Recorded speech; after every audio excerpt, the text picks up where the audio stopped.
नमस्कार, बेबाक लाइव में आपका स्वागत है। मैं दीपक पूजकवे आपके सामने हाजिर हूँ। आज हमारे राष्ट्रपिता महात्मा गांधी की शहादत दिवस है। पूरा देश उन्हें श्रद्धांजलि दे रहा है और हम बेबाक लाइव की ओर से उन्हें श्रद्धा सुमन अर्पित करते हुए नमन करते हैं। बेबाक लाइव में आज हम ऐसी महिला की चर्चा करेंगे जिसे झांसी की रानी कहा जा सकता है। 125 वर्ष पूरे होने नेताजी सुभाष चंद्र बोस के 125 वर्ष पूरे होने के उपलक्ष्य में प्रधानमंत्री नरेंद्र मोदी ने कलकत्ता के विक्टोरिया मेमोरियल हॉल में आजाद हिंद फौज के कुछ बचे हुए लोगों के साथ भारती आशा सहाय चौधरी जो भागलपुर की बेटी है, आनंद मोहन सहाय की बेटी है, आनंद मोहन सहाय के बारे में आपको मैं विस्तृत चर्चा करूंगा। और भागलपुर के सराय मोहल्ले में ही रहना है, उनका वो अपना घर है। मैं इनके बारे में आपको विस्तृत बताऊंगा। जैसा कि हमने आपको बताया, भारती आशा सहाय चौधरी जो भागलपुर की बेटी हैं, अभी 92 वर्ष की आयु में भी वो काफ़ी सक्रिय हैं और अपने अनुभव का लाभ यहाँ के लोगों को दे रही हैं। फिलहाल पटना में अपने छोटे बेटे संजय चौधरी के साथ रहती हैं और वहाँ भी छोटे छोटे आर्टिकल लिख के बच्चों को आज़ादी के संग्राम, सुभाष चंद्र बोस का त्याग के बारे में लोगों को बताती हैं। तो मैं भारती आशा चौधरी के बारे में बताऊं। भारती आशा चौधरी पूर्व लेफ्टिनेंट रानी झांसी रेजिमेंट आज़ाद हिंद फौज की वो पूर्व लेफ्टिनेंट थी, रानी झांसी रेजिमेंट की। उनका जन्म कोबा जापान में हुआ था। चूँकि उस वक़्त उनके पिता आनंद मोहन सहाय जो बहुत बड़े फ्रीडम फाइटर थे, डॉक्टरी की पढ़ाई करते थे, मगर स्वतंत्रता संग्राम में वो कूद पड़े और उन्होंने डॉक्टरी की पढ़ाई छोड़ दी। तो उनका जन्म हुआ था 2 फरवरी, आशा सहाय चौधरी का जन्म हुआ था 2 फरवरी 1928 में। उनके पिता आनंद मोहन सहाय 1915 में कांग्रेस ज्वाइन किया। उस समय वह मेडिकल स्टूडेंट थे और छोड़ चुके थे और स्वतंत्रता संग्राम में कूद पड़े थे। 1923 में जापान गए और वहाँ भी स्वतंत्रता आंदोलन का अलग जगाया और रास बिहारी बोस जो कि आज़ाद हिंद फौज के संस्थापक थे, उनके साथ वो जुड़ गए, साथ हो गए। भारती आशा सहाय चौधरी जापान की कोबा में स्कूली पढ़ाई की और स्वतंत्रता संग्राम जो है भारत में उसको समझने लगी और अपने पिता आनंद मोहन के साथ हाथ भी बटाने लगी और उनसे इस आज़ादी की बात, उस समय वो छोटी थी। आशा भारती ने हाई स्कूल उजोकी national high school Tokyo Japan से की। कॉलेज भी जोशीसी दिगाको वुमेन्स यूनिवर्सिटी में पढ़ी। पिताजी से भारती की मुलाकात 1943 में हुई थी जब वो अपने माँ के साथ टोक्यो गई थी और नेताजी पहली बार जापान गए थे और उसी समय उनकी मुलाकात आशा सहाय चौधरी की मुलाकात, भारती आशा सहाय चौधरी की मुलाकात नेताजी सुभाष चंद्र बोस से हुई। और नेताजी सुभाष चंद्र बोस ने उनमें जो जज्बा देखा तो उन्होंने उसे आज़ाद हिंद फौज में लाने की सलाह दे डाली। उस समय वो बहुत कम उम्र की थी। उन्हें नेताजी के साथ फिर बैंकॉक भी भेजा गया। वो उनके साथ बैंकॉक गई। उस समय जब आज़ाद हिंद फौज थोड़ी पराजय की स्थिति में हुई तो महिला सैनिकों के साथ उन्हें भी जेल जाना पड़ा। मगर भारत में स्वतंत्रता आंदोलन उग्र हो चुका था और पूरे देशवासी एक हो चुके थे। तो अंग्रेजी हुकूमत ने समझा कि अब दिक्कत है, इसीलिए 1 माह के अंदर सभी कैदियों को छोड़ दिया गया, सभी लड़कियों को घर भेज दिया गया, परंतु भारती जापान में ही रह गई। उनके पिता आनंद मोहन सहाय वियतनाम में एग्जाइल थे। नेताजी ने उनसे फिर मुलाकात की, किससे? भारती आशा सहाय चौधरी से दोबारा मुलाकात हुई और उन्होंने तत्कालीन अध्यक्ष इंडियन इंडिपेंडेंस लीग के पंडित रघुनाथ शर्मा को के साथ ही उसे रहने की सलाह दी। उन्हें कहा कि आप इन्हें रखें बैंकॉक में, जब तक उनके माता पिता छूट नहीं जाते हैं तब तक आप इनके साथ ही रहें, और वो उनके साथ रहने लगी।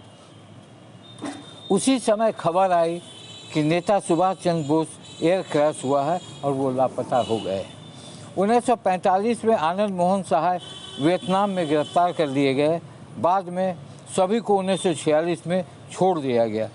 अंग्रेज़ों को पता लग चुका था कि अब देश को आज़ादी देनी होगी, भारत को आज़ादी देनी होगी, और भारत के लोग गुस्से में हैं। 1946 में भारतीय कोलकाता अपने पिता और चाचा सत्यदेव सहाय के साथ आए। सत्यदेव सहाय उस समय आज़ाद हिंद फौज के खुफिया तंत्र के डायरेक्टर थे। नेताजी की इच्छा थी कि आनंद मोहन सहाय, सत्यदेव सहाय और भारतीय मिलकर स्वतंत्रता के संग्राम को और आगे बढ़ाए।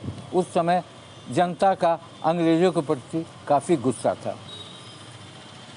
ये सब होता रहा और भारती बड़ी हुई। बाद में भारतीय कांग्रेस के आज़ादी संग्राम में एक वॉलंटियर के रूप में कूद पड़ी, महिलाओं को ट्रेन करने लगी, सेवा दल की मेंबर हुई। उनका काम था महिलाओं को सुरक्षा कैसे लेनी चाहिए, पहली प्राथमिक चिकित्सा कैसी करनी चाहिए, इन सब को उन्होंने किया। और बाद में वो पटना आई और मगध महिला कॉलेज में इंटर में एडमिशन ली।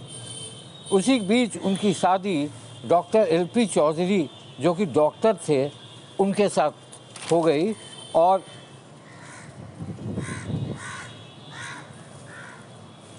तब तक उनके पिता को भारत सरकार ने बहुत ही जगहों पर एम्बेसडर बनाया, हाई कमांड बनाया बहुत ही देशों में। और भारती आशा सहाय चौधरी उनके साथ जाती रही। आनंद मोहन सहाय मॉरिशस, वियतनाम तथा थाईलैंड में भारतीय के उच्चायोग रहे। 1900 अब आता है भागलपुर कनेक्शन। भागलपुर कनेक्शन तो उनका था ही, चूँकि उनका नाथनगर में उनका पैतृक घर था और उनके पिता आनंद मोहन सहाय वहीं थे। और आनंद मोहन सहाय भागलपुर में भी शिक्षा लिए थे। टीएनजी कॉलेज उस समय हुआ करता था और स्कूल की पढ़ाई भी उन्होंने की।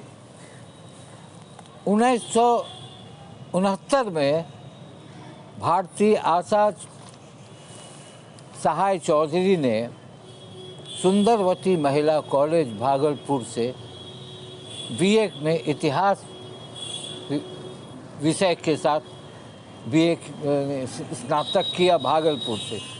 ये आप लोगों को पता भी होगा। और मैं ये कहना चाहता हूँ कि चूँकि वो भागलपुर की मिट्टी की बेटी थी, ये बात जुदा थी कि उनके पिता जहाँ जहाँ थे, जापान में थे, बैंकॉक में थे, वियतनाम में थे, तो उनके साथ वो होती थी। और पढ़ाई स्कूली उन्होंने वहीं की थी, जापानी भाषा में। मगर वो भागलपुर से स्नातक की थी। 1974 में उन्हें ताम्रपत्र से ताम्रपत्र से सम्मानित सरकार ने किया था, स्वतंत्रता संग्राम में बढ़ चढ़कर हिस्सा लेने के लिए और सोशल वर्क का काम करने के लिए। आज की तारीख में वो वार टाइम डायरी लिख रही है, आशा संग सुभाष डायरी, जिसका उन्होंने जापान से हिंदी में रूपांतरण भी किया है। और उनकी एक बहुत बड़ी लेख छपी थी, वो छपी थी धर्मयुग पत्रिका में, धर्मयुग भारती ने छापा था। और उसे लोगों ने काफ़ी पढ़ा था और काफ़ी लोगों ने सराहा भी था और लोगों में इस बात का जज्बा भी था कि एक महिला होकर इन्होंने आज़ादी के संग्राम में कितनी मुश्किलें काटी, माता पिता के बिना रही, कम उम्र में फौज में आ गई, देश के प्रति जो जज्बा था वो लिखा गया था। 1987 से 1995 तक बोध गया कि जापान टेम्पल में वो अनुवादक का काम करती थी, जापानीज़ को हिंदी बताती थी, हिंदी से जापान की भाषा बताती थी। तो ये था इनका ये। मगर सबसे बड़ा था अभी हाल ही फिलहाल कुछ ही दिनों की बात है जब प्रधानमंत्री नरेंद्र मोदी यहाँ आए थे, तो कोलकाता आए थे नेताजी सुभाष चंद्र बोस की 125वीं जयंती समारोह में। तो विक्टोरिया मेमोरियल हॉल में प्रधानमंत्री ने खुद उन्हें सम्मानित किया था, उनका नमन भी किया था। 1995 में जब वो एक तरह से